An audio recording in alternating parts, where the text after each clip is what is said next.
Guru Brahma, Guru Vishnu, Guru Devo Maheswaraha, Guru Sakshat Parabrahma, Tasmai Sri Gurave Namaha.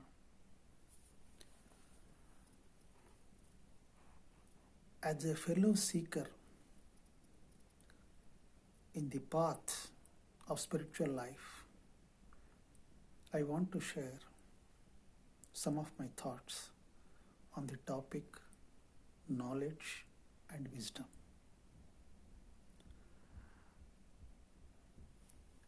In this regard, I want to share a conversation between a guru and disciple at the time of death. That master is none other than Socrates, a man of wisdom, as you know all.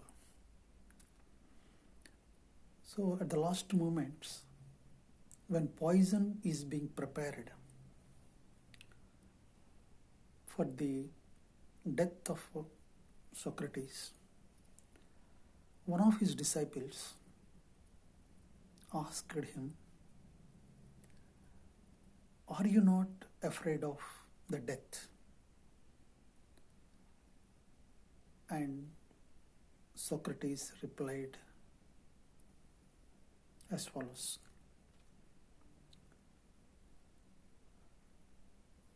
See, there are two possibilities.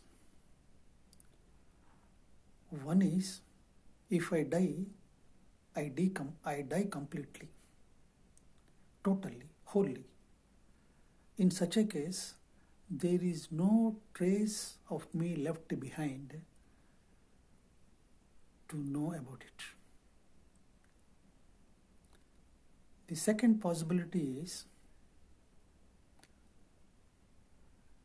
I am the soul and it is eternal. And only body dies at the time of death. But I am eternal. I will continue. Then, in such a case, death is irrelevant. I don't know. That's what the reply he said. So, a man of wisdom knows only one thing. He does not know. He cannot be certain about tomorrow or about the future or about the life. He cannot be certain because life is a mystery, unknown and unfathomable. How can anybody be certain about it? This is the essence of the teaching of a wise man. Life has to be lived. Life has to be lived totally. Then only you can understand and experience the life. So, with regard to the knowledge can be learned from a teacher. Teacher gives knowledge because he accumulates knowledge from books, from all other sources of life. And he teaches the student. And student is ready to learn the knowledge from the teacher. And he accumulates knowledge, the student. Normally for a livelihood or in other areas. So this is a relationship between a teacher and a student to learn the knowledge and to share the knowledge. Here, but the teacher teaches all that he knows. Remember, all that he knows, all that he learnt, but not all that he lived. Because whatever he has learnt from books and other sources, it is only a philosophy, a theory. But those truths or those theories or those whatever he teaches, he has not lived. So he teaches. He accumulates knowledge, he shares knowledge with the students, and students learn. Here there is a relationship between a teacher and a student. Now, what is wisdom? Wisdom cannot be taught, cannot be shared. Wisdom can be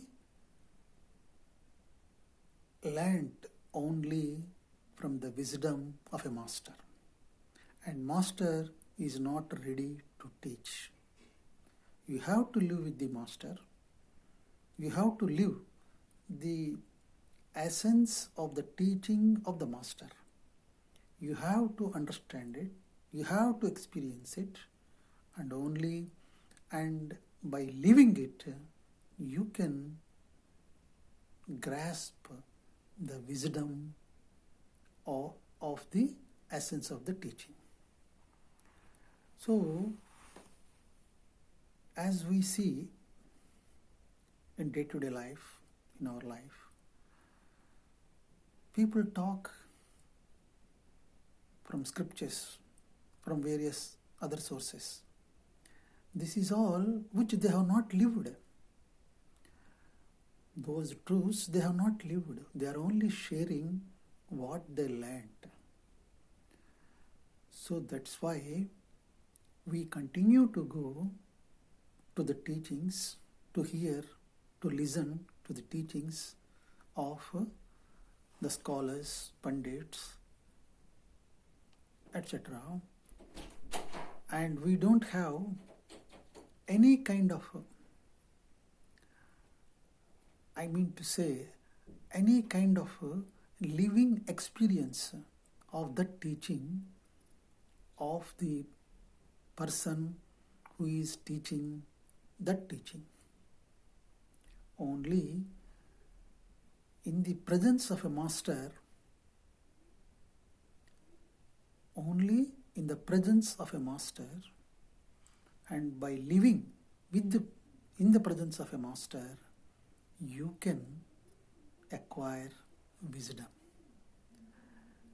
He is not ready to teach. He is not ready to give whatever you want. In fact, when you approach a realized master, you have to unlearn whatever the knowledge you have acquired in your life. Because the life, as already said, is a mystery, is an unknown area. So when you are marching or when you are traveling or when you are flying to the higher dimensions of life, you come to know many, many things,